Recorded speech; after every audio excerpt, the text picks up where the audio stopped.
तेज joint हज committee और Assam state हज रिसेप्शन कमेटी की तरफ से आज़मीन हज के सलामती के लिए आखिरी दुआ की गई। इस मौके पर असम हुकूमत के माइनॉरिटी वेलफेयर के वजीर चंद्रमोहन पटवारी खास तौर से मौजूद रहे।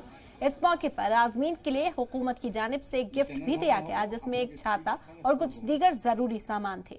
इस दौरान नॉर्थ ईस्ट जॉइंट हज कमेटी की तरफ से एक वेबसाइट की भी शुरुआत की गई, जिसके जरिए हाजियों की रियासत के हालात की जानकारी मिलती रहेगी।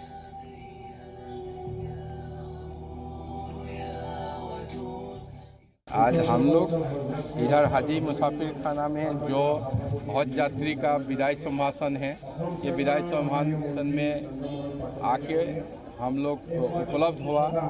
ये गवर्नमेंट ने सब कुछ इन लोग को जो यात्रा को टाइम में जो करना है सब कुछ ये लोग को किया है और सब लोग खुशी हैं।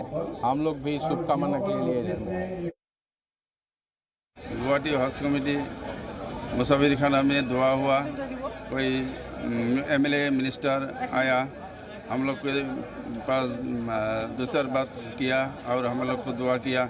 हम लोग कल मक्का मदीना में जाएगा, उधर दुआ के लिए जाएगा, देश के लिए दुआ करेंगे और हमको लिए दुआ करेंगे।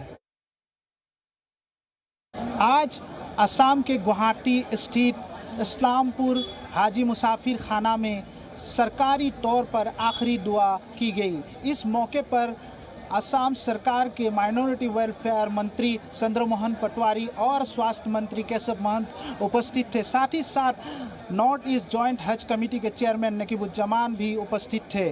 और जो यहाँ पे जितने जो हाजी हज के लिए कल रवाना होंगे वो लोग पूरी तरह से यहाँ पे मौजूद थे आखिरी दुआ में। आखिरी दुआ के बाद उन्हें बहुत अच्छी महसूस हुई है और अल्लाह के पास उन्होंने देश में अमन और शांति के लिए भी दुआ मांगी है। साथ ही साथ हाजियों के लिए एक वेबसाइट भी आज यहाँ पे अनुमोदन किया गया है। और साथ ही साथ यहाँ पे आज जो आखिरी दुआ हुई है उसमें बहुत सारे लोग, स्थानीय लोग भी इकट्ठा हुए थे। मैं गुवाहाटी से शरीफुद्दीन अहमद, जी मीडिया।